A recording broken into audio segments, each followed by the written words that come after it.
Hello, this is Ceaseless here again from Hotkeyit.com, and I'm going to show you guys one of my favorite Protoss vs Protoss build orders that I've been using for months and months and months, and will help you crush lots of opponents' inferior builds on ladder.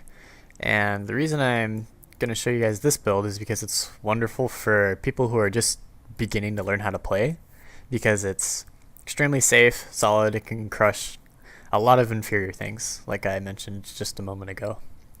The build is going to be a 2 Colossus Allin, and the idea is that you use 3 gateways in a robo and tech safely to Colossus while on one base. Then you get 2 Colossus with Lance, and then after your 2 Colossus with Lance are produced, you make another gate for a total of 4, and then all in your opponent. And usually the 2 Colossus with Lance will just be able to overpower whatever the opponent has. So, you construct a pylon on 9, and I'll get up the production tab for you guys. Gateway on 12 or 13, depends on whatever you like. If you want to do a gateway on 12, what you'll do is you'll chrono boost your nexus right when the pylon finishes, one time, then place your gateway, then order another probe, and you'll likely have a very tiny cut in probes to get the nexus down on 12. And then once you order the 13th probe, then you chrono boost once more. And that's what I did here. And then an assimilator followed by a pylon. 3 guys immediately on the assimilator. Cybernetics core. This is all very basic stuff that is pretty much the same throughout every opening. Zealot. Second gas. And now you're going to chrono the cybernetics core and the stalker, both at the same time, and you want this to be chrono boosted so that you can quickly get the stalker out and then kill the enemy probe if it's just kind of like running around in your base. You want to kill it quickly so that he can't tell exactly what you're doing. And you have a good amount of chrono at this point, and you can spend it on your cybernetics core to let it finish pretty quickly so that you won't die to a 4 gate. You want to have all your warp gates turned into warp gates, completely turned in and ready to go, all 3 of them by 6 minutes. So if you haven't done that, and your warp gate is later than 6 minutes, that means you're doing something wrong. And I believe I chrono boosted this 3 times, and that was all that was necessary. I do it one more time right here. And after the first stalker was constructed, I constructed a sentry. Then right after that, then another sentry. So that way you have 4 units out right here before your opponent's warp gate should finish, even if he's 4 gating you. Which my opponent happened to not be. He's going 3 gate robo just like I am.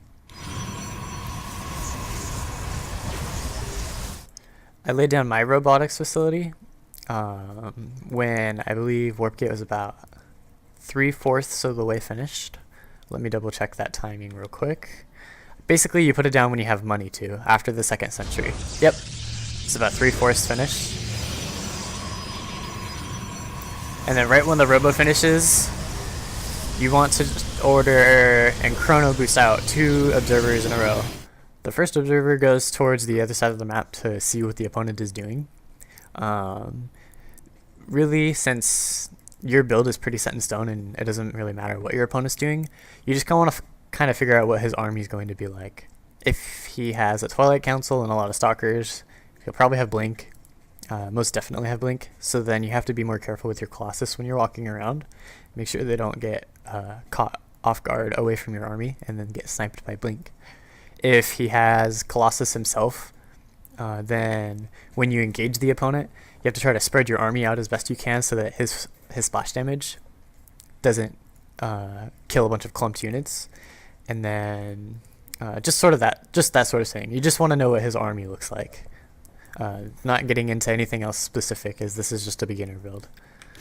And anything else specific will really just distract you from what's really important.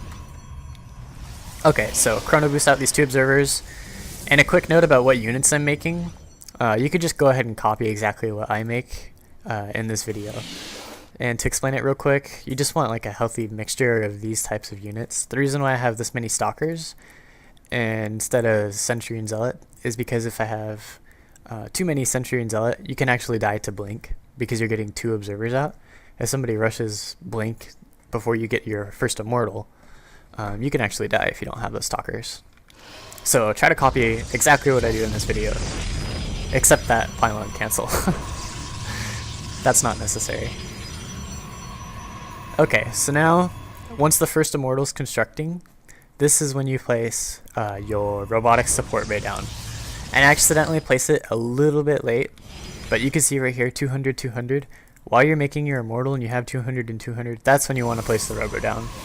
I placed it ever so slightly late. And placing this robotic support bay late means your entire Allin will be later. So mine could have been a few seconds faster. I think that was the one thing I have to make note of for this game. And of course, try to be smart while you're constructing your stuff. And by stuff I mean your tech, your just getting ready for the Allin. Try to keep the information that you don't have a nexus yet hidden from your opponent. So what I'm trying to do right now is use an observer and 2 stalkers. And that's usually the group, the anti-observer group. Try to run around and find his observer if you can. I ended up defying it and I snipe it. So he actually won't know what my tech is or if I'm putting down a nexus right now. And he was actually looking for my nexus because he just now put down his not too long ago. Once the support bay finishes, you're going to prioritize ordering your Colossus first, then Lance. And you want to chrono boost out, spend most of your chrono boost on the Colossus. So then what you want is for Lance to finish right when you get your second Colossus all the way across the map.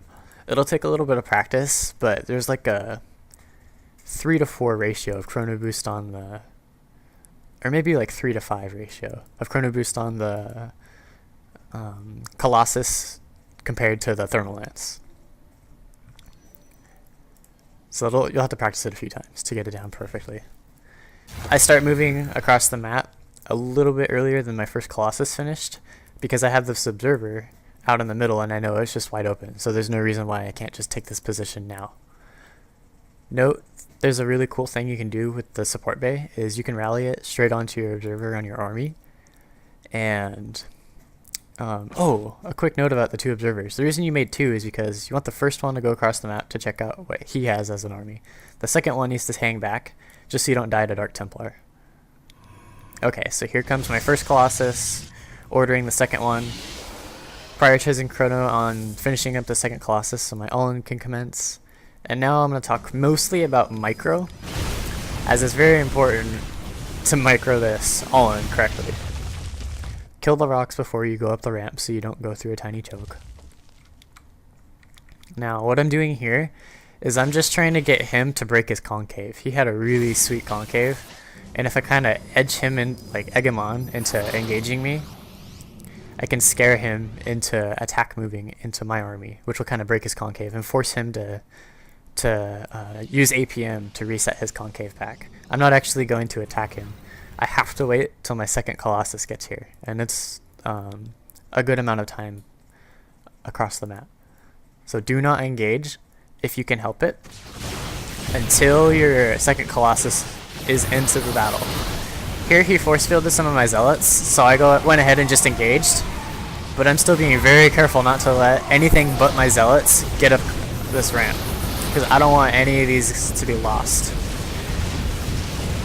If I had let these core stalkers, sentries, and immortal kind of wander up here and get taken out before the second Colossus arrived, I probably would have ended up losing this engagement.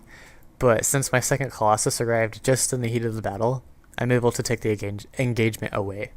And take note that after I ordered my second Colossus, I invested in this gateway, so that way I can have 4 gateways working in units during the push, because if I were to order another Colossus, it probably wouldn't even be in the battle by the time the game ends. So instead I just go for 4 gates.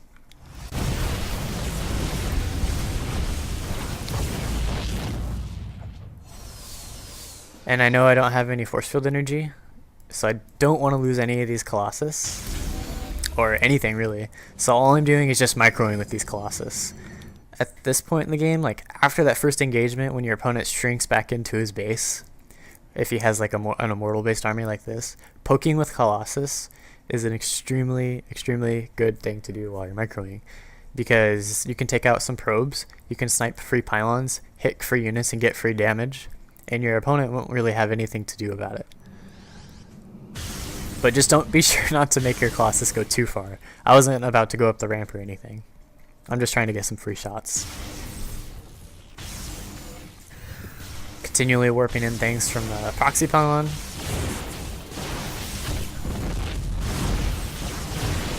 Being very slow with my push. I'm not overextending. I'm trying to get as many free shots on his army with my Colossus as I can.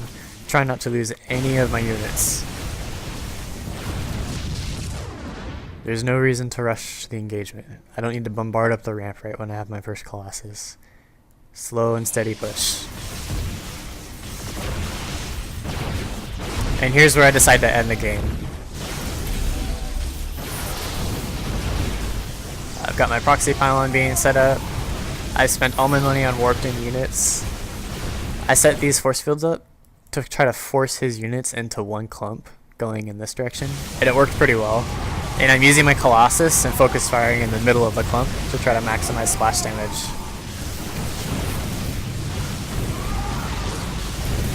And that's really all there is to the 2 Colossus Allin.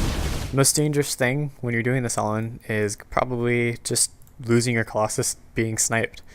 And a good trick to quickly grab your Colossus during engagement is to hold the control button. And I can demonstrate it right now. And you left click on a Colossus and it highlights all of them. So like during an engagement, I'll have my army. And if I want to pull my Colossus back, control click, right click. Then you can micro them back very, very easily. And I was actually doing this throughout the battle.